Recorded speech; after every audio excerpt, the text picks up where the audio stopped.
Një marrëveshje që se deshi askush, përshëndetje. Kjo është historia e një vajze që nuk zgjodhi vetë fatin e saj, por u bë pjesë e një marrëveshjeje të fshehtë mes dy burrash, një babai të dëshpëruar dhe një milioneri që fshinte një plagë të vjetër në shpirt. Në një qytet të vogël buz liçenit të Komos, jetonte Elena Rossi, një vajzë 23 vjeçare me ëndra të mëdha. Ajo punonte në një kafene modeste ndërsa ati, Marco Rossi, dikur një biznesmen i ndershëm, kishte rënë në borxhe të mëdha pas dështimit të kompanisë së tij ndërtimore. Kreditorët e kërcënonin çdo ditë dhe shtëpia e tyre ishte gati të konfiskojë, një mbrëmje të ftohtë në nëntor. Marco u thirr në një takim nga një njeri që se kishte parë prej më shumë se 20 vitesh, Leonardo Bianchi, një nga miqtë e tij më të vjetër, por tashmë një nga biznesmenët më të fuqishëm në Milano. Leonardo e priti në një restorant luksos me një buzëqeshje që fshinte diçka të rënë. Marco, e di që je në telashe, tha ai qetësisht, duke I mbushur gotën me verë të kuqe. Kam një mënyrë për të ndihmuar. Por dua diçka në këmbim. Marco ngriti syt I tronditur, çfarëdo që të jetë, nëse mundem, do ta bëj. Leonardo heshti një moment, pastaj e tha pa ndrojtje, dua që vajza jote, Elena, të bëhet gruaja ime. Marco e uli gotën, gati ta thyente nga tronditja, je çmendur? Ajo është vetëm 23 vjeç. Ti je gati 45. Leonardo buzëqeshi me trishtim, nuk po kërkoj dashuri, Marco. Po kërkoj një lidhje që do të shpëtoj të dyja familjet. Do t'ju paguaj borxhet, do t'ju kthej shtëpinë dhe Elenës s'do t'i mungoj asgjë. Fjalët e tij I ranë Marcos sigur në zemër. Ai e dinte që nuk kishte rrugë tjetër. Ishte ose kjo, ose burg. Dhe në sytë e Leonaros nuk pa epsh apo lakmi, pa diçka tjetër, diçka të errët, një lloj pikëllimi që se kuptoi dot. Mëngjesi I vendimit, kur u kthye në shtëpi, Elena po e priste me pyetje, baba, çfarë tha ai njeriu? A do na ndihmoj? Marco se ngriti dot kokën. Ai nuk dinte si t'ia thoshte. Dhe kur më në fund e bëri, Elena e pa me sytë që ju mbushën me lodh, pra. Më shite, baba? Për borxhet e tua. Ai u përpoq t'i afrohej, por ajo u tërhoq si një zog I trembur, nuk e kupton, bija ime. Unë po përpiqem të shpëtoj. Jo. Ti po më dënon. Unë nuk e dua atë burr, nuk e njoh, dhe ti pret që të bëhem gruaja e tij si një mall në treg? Atë natë, Elena qau pa pushim. Të nesërmen, Leonardo erdhi vetë në derë. E pa vajzën me një qetësi të ftohtë, por në sytë e tij kishte një mall të pashpjegueshëm. Elena, nuk dua të detyroj. Por nëse pranon, unë do ta shpëtoj baban tënd nga rënimi. Dhe do të mbroj gjithë jetën. Elena e vështroi me përbuzje, pse unë? Nga të gjitha vajzat që mund të kesh bler me paratë e tua, pse unë? Leonardo heshti për disa sekonda. Pastaj tha me zë të ulët, sepse ti më kujton dikë që kam humbur shumë kohë më parë.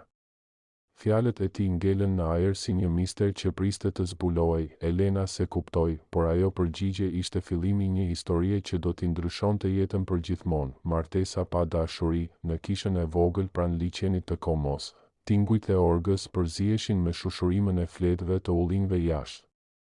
Ishte një mëngjes I ftohtë dimri, por për Elenën zemra ishte akull. Ajo ecte ngadalë drejt altarit me një fustan të bardhë që se ndjente si të sajnë.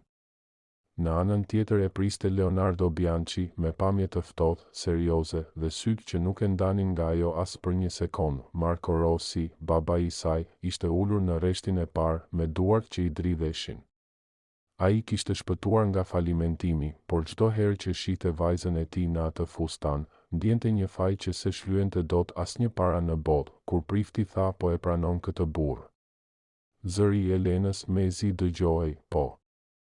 Tha ajo, me sytë të mbushur me lodh. Pas ceremonisë, Leonardo I zgjati dorën me kujdes, por ajo e tërhoqi.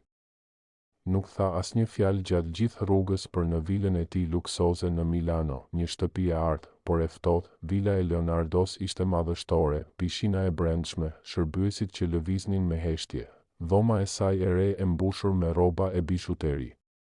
Por për Elenën, çdo dhuratë ishte si një zinxhir i artë, ajo refuzonte t'i fliste, e hante në heshtje dhe shpesh qante fshehurazi në taracën e dhomës së saj. Leonardo nuk e detyroi asnjëherë për asgjë. Ai qëndronte gjithmonë i sjellshëm, i qetë, por larg. Ndonjëherë e vështronte me një dhimbje që se kuptonte dot. Dhe kjo e hutonte edhe më shumë Elenën. Një mbrëmje, ajo nuk duroi më. Pse e bëre këtë? Pse më more mua? Doje një trofe, një simbol të pushtetit tënd? Apo e bëre për të poshtëruar baban tim? Leonardo e pa drejtë në sy, nuk është asnjëra. E bëra sepse i detyrohem babait tënd. Elena ngriti vetullat, më detyrohesh? Për çfarë? Ai u ngrit nga koltuku dhe doli pa thënë asgjë tjetër, por më vonë atë natë, ajo gjeti në tavolinë një zarf të vjetër. Brenda, një fotografi e zverdhur, një vajzë e re me flokë të gjatë kafe, shumë e ngjashme me Elenën. Në anën tjetër të fotos shkruhej me dorë, për gjithmonë e jotja, Sofia. Elena ndjeu një therrje në kraharor, kush është Sofia? Pyeti veten me zë të ulët.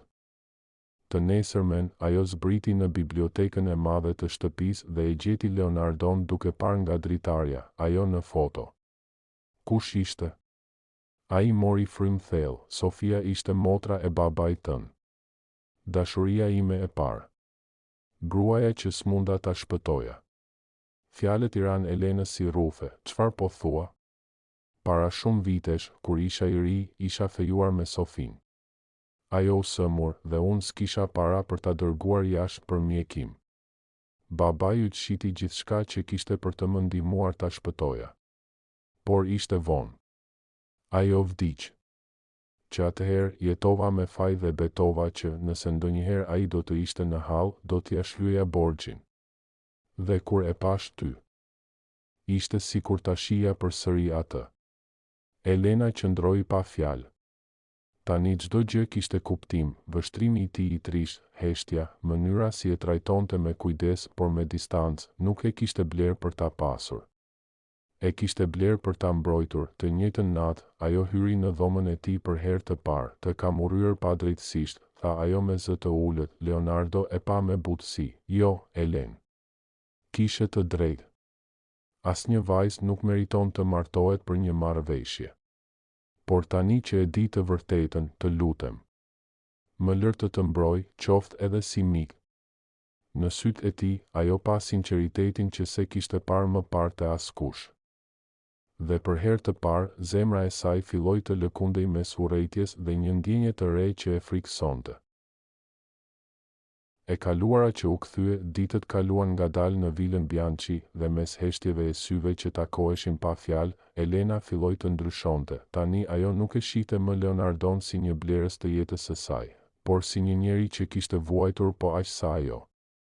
Ai nuk e trajtonte si grua, as si borxh për t'u shlyer, por si diçka të brish që se donte të thyej përsëri. Çdo mëngjes e gjente duke lexuar në bibliotekë me një filxhan kafe në dorë. Një ditë, ajo ju afrua me guxim, ndoshta duhet të më mësosh edhe mua t'i kuptoj librat që lexon. Ti lexon shumë për dashurinë, megjithse nuk beson në të. Leonardo qeshi lehtë, ndoshta sepse dikur kam besuar tepër. Dhe çfarë ndodhi? E humba dashurinë dhe kur e humbet një herë, të duket sikur s'duhet ta kërkosh më. Ajo e pa gjatë, ndoshta dashuria nuk kërkohet. Thjesht ndodh. Ajo fjali mbeti gjatë në ajër. Që atë ditë, Leonardo e pa ndryshe. Ai nisi taftonte për shëtitje në liqen, për darka të heshtura me qirin, për biseda që ndonjëherë përfundonin me një buzëqeshje të përbashkët, dhe pa e kuptuar, Elenës i zbuteshin sytë sa herë që e shite, zbulesa që tronditi gjithçka. Një mëngjes, ndërsa Leonardo ishte në zyrë, Elena po kërkonte disa dokumente për fondacionin bamirës që ai po hapte. Në një sirtar gjeti një dosje të vjetër me një emër që e njohu menjëherë. Sofia Rossi, raport mjekësor. Në fund të faqes kishte një rresht që i ngriti gjakun, shkaku i vdekjes, mungesë financimi për trajtim jashtë vendit, ndalimi i transferimit të fondeve nga Marco Rossi. Elena uli letrën me duart që i dridheshin. Babai im? Ai se ndihmoi? Ai që më tha se kishte bërë gjithçka për ta shpëtuar? Në atë moment, gjithçka që dinte u përmbys. Kur Leonardo u kthye, ajo e priti me lot në sy. Më ke gënjur. Çfarë thua? Në raport shkruhet se babai im nuk e ndihmoi kur Sofin. Që ai i ndaloi fondet. Ti e dije këtë dhe megjithatë më bëre të besoj se unë isha ndonjë kujtim i bukur për ty. Ti doje hakmarrje. Apo jo? Leonardo heshti për disa sekonda, pastaj tha me një zë që i dridhej, po, në fillim po. Elena u shtang, pra isha pjesë e një plani hakmarrjeje? Në fillim po. Doja që Marko të ndjente të njëjtën dhimbje që ndjeva unë kur humba Sofin. Por kur të pash çdo gjë ndryshoi. Ti s'kishe faj. Dhe unë nuk isha më ai njeri. Nuk doja ta shkatëroja vajzën e saj, doja ta mbroja. Ai ju afrua, por ajo u tërhoq me lot në sy. Jo, Leonardo. Ti më more jetën për të larë një plagë që nuk ishte imja. Dhe sado që tani them se ndoshta po të kuptoj, nuk mund të harroj mënyrën si filloi kjo histori. 2 rrugë të ndara.